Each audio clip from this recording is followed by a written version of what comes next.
Hey, what's up everybody? Prime22 here bringing you a Transformers fan theory. So recently I've been rewatching the Unicron Trilogy, the trilogy of 3 Transformers series, Transformers Armada, Transformers Energon, and Transformers Cybertron. And while watching these, I noticed something. As time goes on, the characters get progressively less intelligent, less compassionate, and overall just meaner. Of course, one could probably just write that off as just terrible dubbing, which is honestly probably more of the case. But I have a theory as to why these characters are harsher. I call it the corruption of the Unicron Trilogy universe theory, or the corruption of the RX 802.23 Alpha theory, if you want to go by the trans-tech notation. Let's set the stage. It's 10 million years ago on the planet Cybertron. The Decepticons have rebelled for control of the planet. The Autobots come under the leadership of the kind and caring Optimus Prime to resist the Cons, while the Cons are led by the power-hungry Megatron with the goal of military conquest of Cybertron and then the universe. This is standard stuff in Transformers. This is the Autobots waging their battles to destroy the evil forces of the Decepticons.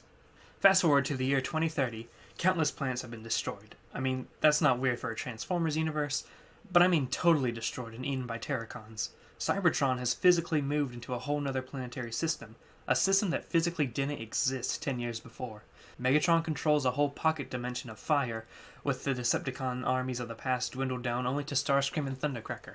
Cybertron lies completely lifeless as the entire population has evacuated. There's a black hole made from the death of the Transformers equivalent of Satan, and not only is it destroying everything around it, but it's also destroying time and space across the entire multiverse, conveniently giving an excuse for all the G1 animation errors.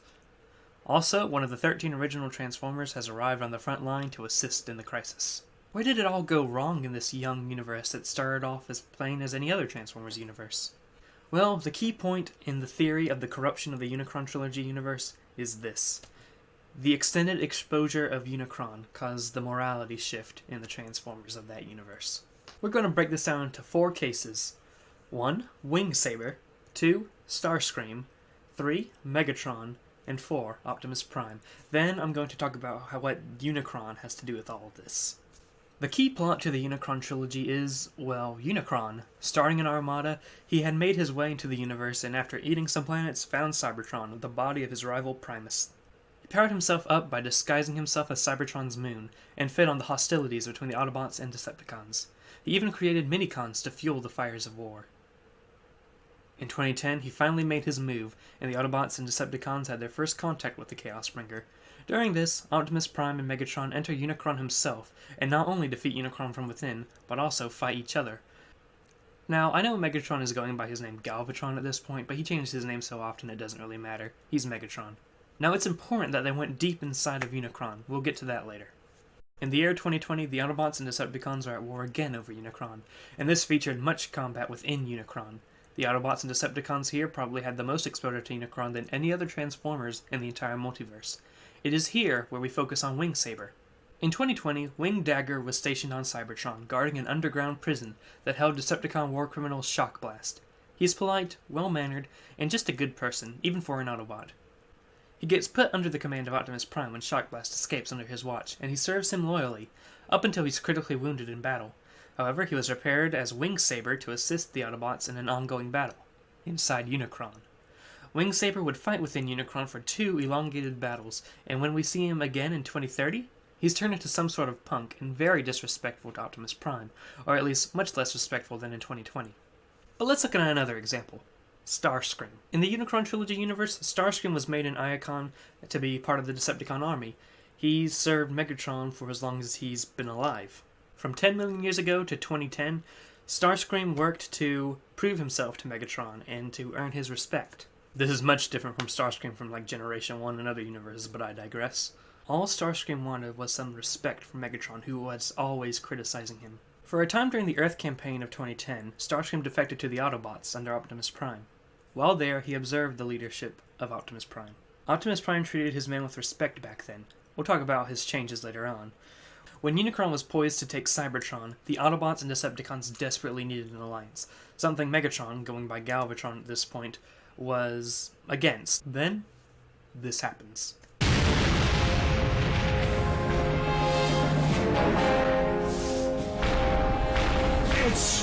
I don't believe it!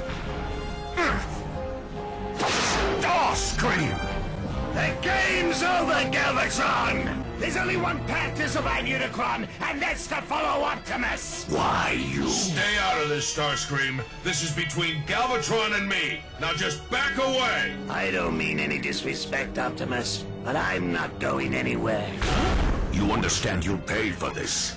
No one defies my command and gets away with it. Sorry, I don't work for you anymore. I've made up my mind to bring this to an end.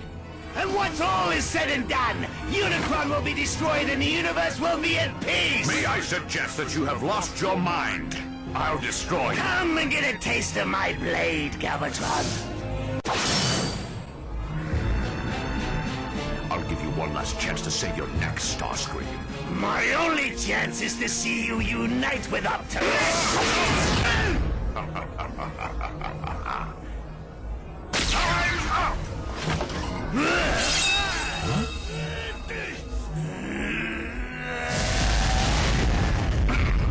You're starting to annoy me, Starscream.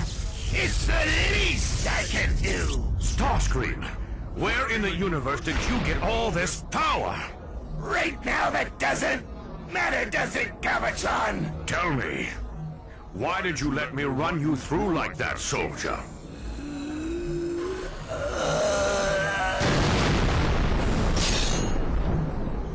I remember, a very long time ago, I swore an oath to you, Galvatron, and I could never break that oath.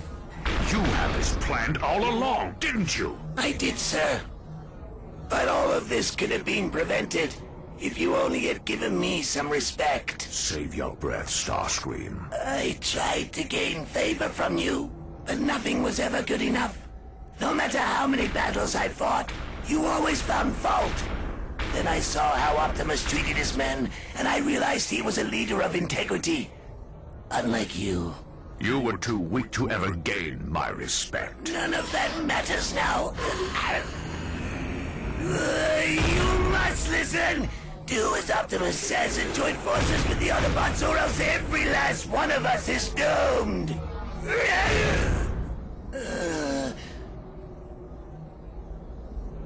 Please, sir, do it for me.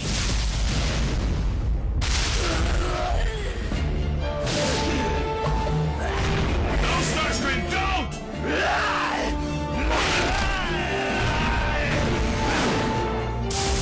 It's time to finish this once and for all!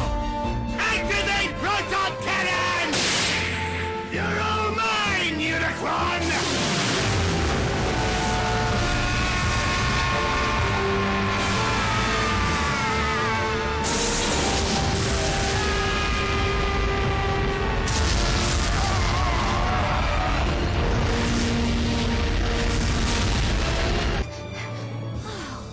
Alexis, wait up!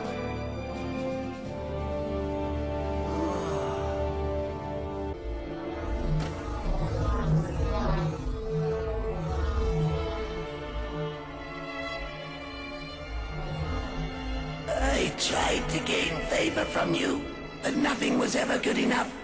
No matter how many battles I fought, you always found fault. Then I saw how Optimus treated his men, and I realized he was a leader of integrity. Unlike you.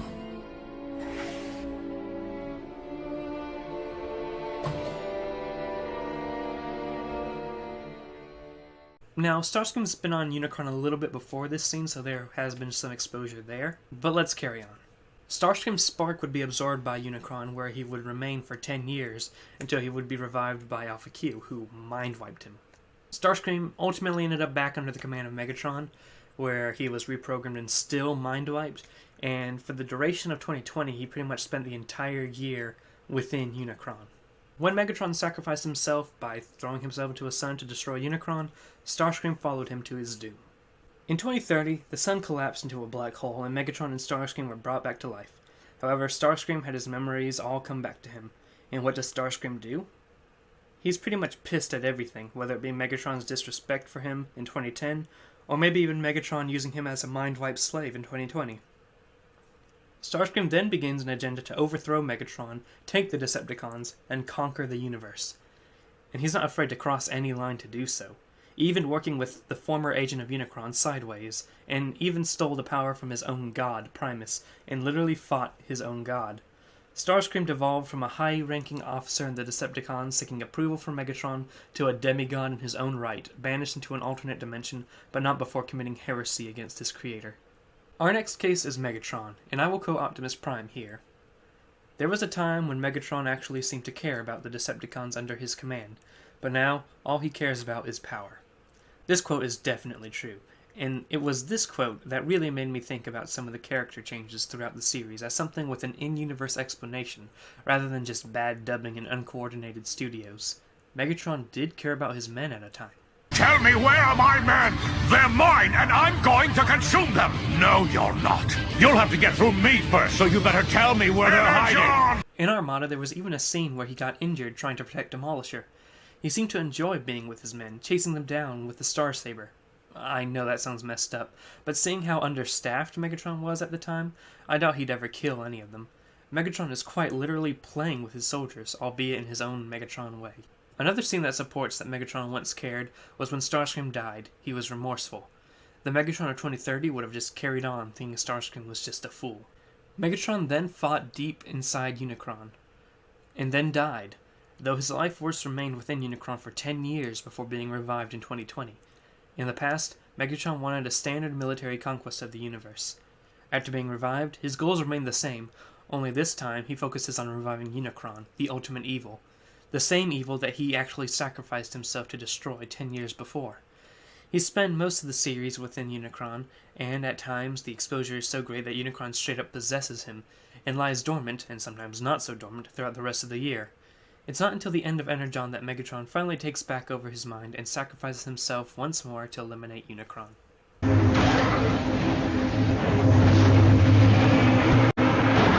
Oh, and Unicron, just for your information, even though you're within me, you will never possess me. For I am the mighty Galvatron! Galvatron, sir! Please don't get in my way, Starscream. Because this is my destiny. As you wish, Galvatron. Behold! My new world awaits me! Galvatron! Glory to Decepticons! No!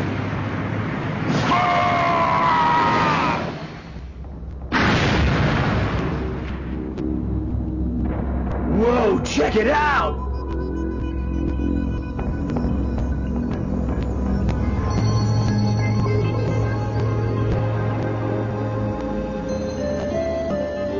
10 years later, in 2030, Megatron is revived by the sun collapsing, and Megatron literally infuses the armor of Unicron onto his body.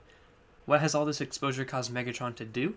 Now, he doesn't want to conquer the universe, he wants to rip reality apart and destroy the universe, then recreate it in his image. This is a drastic change, and along the way, he's not afraid to kill his soldiers, and even disrespects his most loyal soldiers. Now we have Optimus Prime. Optimus Prime's contact involved a deep invasion of Unicron in 2010 that ended up with him in a rage-filled outburst to fight Megatron to the death. In 2020, with Unicron's return, Optimus Prime fought many battles in and within Unicron, increasing exposure. He became more and more, well, meaner. In Transformers Armada, Optimus stops a battle, allowing a Decepticon victory just so the Autobots could put out a forest fire. In the finale of Transformers Energon, he throws Megatron at a planet, setting it on fire, and focuses on fighting Megatron while the world quite literally burns around them. And this was a planet in the realm of Alpha Q, a realm Autobots swore to protect. Not only that, this was Jungle Planet, viewed by the Autobots as the most Earth-like planet and the most beautiful. Optimus lets it burn around him, and he pretty much caused it. Another thing, he's channeling the power of Unicron. Twice in the series, Primus gave Optimus Prime more power, so to fight the evils of Unicron. At this point in the series, however, Primus is too weak from that, so he can't really help. So what does Optimus Prime do? He channels the power of Unicron within him to help his battles, instead of his own god. He's channeling the power of the god he swore to defeat. And there's just one scene I want to use to stress my point. Omega Supreme and I are heading out. The rest of you will stand by aboard the Miranda 2. Sorry, sir, but all of us are deploying with you. No, I gave an order and I expect you to follow it. But, sir! Maybe you didn't hear me. Ah! Optimus Prime of 10 years before would never do that. So what does Unicron have to do with this? You might be asking. I mean, sure, exposure to a giant demon probably doesn't provide the best psychological effects, but Hot Rod and them fought inside Unicron and there was no bad after effects. What's up? Well, one, the Autobots fighting within Unicron in 2005 of the G1 universes, they fought him in one battle, while in the Unicron Trilogy, they're pretty much exposed to him the entire series. It has been established in Transformers canon that Unicron corrupts. Take the Fallen, for example. I mean, yeah, he was a bit on the dark side before he came over to Unicron, but the Fallen was ultimately corrupted by Unicron. On the planet Yist, when Unicron arrives, this happens within the own Unicron Trilogy universe in the comics. We see the people bludgeon each other to death, and war spreads across the planet just because Unicron arrives on the planet. It's a very brutal and gory scene in that comic, but that really shows that Unicron possesses the power to corrupt. Even though it's not properly in the right multiverse, in the Covenant of Primus, the actual book, not the lore thing, it says that the 13 original Transformers had to use special armor to be on Unicron, because if they didn't have the armor, they'd be corrupted. And the 13 original Transformers are very powerful, and the fact that even they had to wear armor to not be corrupted shows the effects of Unicron. So, maybe Unicron's corruption explains the changes of the characters in the show. Well, I hope you enjoyed this theory. Let me know if you have your own theories. Subscribe if you want to. Follow me on Twitter and Tumblr. Go subscribe over to Lazy Koalas, and have a good day, ladies and gentlemen.